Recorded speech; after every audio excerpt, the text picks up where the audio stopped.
മഴക്കാലം തുടങ്ങി. അതുപോലെ അസുഖങ്ങളായി വരുന്ന കുട്ടികളുടെ എണ്ണവും കൂടി. മഴക്കാലത്ത് വായുവിൽ ഈർപ്പം കൂടുകയും വെള്ളം കെട്ടി നിൽക്കുകയും കൊതുകിൻ്റെ വർധനവും വൈറസും ബാക്ടീരിയയും കൂടാൻ കാരണമാകുന്നു.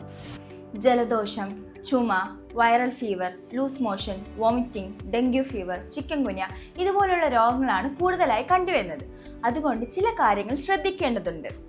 കുട്ടികൾക്ക് ശുദ്ധമായ വെള്ളം കൊടുക്കുക, കൈ കഴുകുന്ന ശീലം ഉറപ്പാക്കുക, മഴ നനഞ്ഞാൽ അത് പെട്ടെന്ന് തന്നെ ആ ഡ്രസ്സ് മാറ്റി കൊടുക്കാൻ ശ്രമിക്കുക, അതുപോലെ ഹെൽത്തി ഫുഡ്സ് കൊടുക്കുക, കൊതുകടിയിൽ നിന്ന് സംരക്ഷിക്കുക, ഇതൊക്കെ പ്രത്യേകം ശ്രദ്ധിക്കേണ്ടതാണ്. ഹോമിയോപ്പതിയിലൂടെ നമുക്ക് കുട്ടികളുടെ ഇമ്മ്യൂണിറ്റി വർദ്ധിപ്പിക്കാനും ഒരു സൈഡ് എഫക്ട്സും ഇല്ലാതെ ഈ മഴക്കാല രോഗങ്ങൾ നമുക്ക് തടയാൻ സാധിക്കും. കുട്ടികൾ മഴക്കാലം ആസ്വദിക്കുന്നതിന് കൂടെ ഹെൽത്തും കൂടി ശ്രദ്ധിക്കുക. നിങ്ങളുടെ കുട്ടികൾക്ക് ഇതുപോലത്തെ സിംറ്റംസ് ഉണ്ടെങ്കിൽ നിങ്ങൾക്ക് QRX ഹോമിയോ ക്ലിനിക്കിലേക്ക് ബന്ധപ്പെടാവുന്നതാണ്.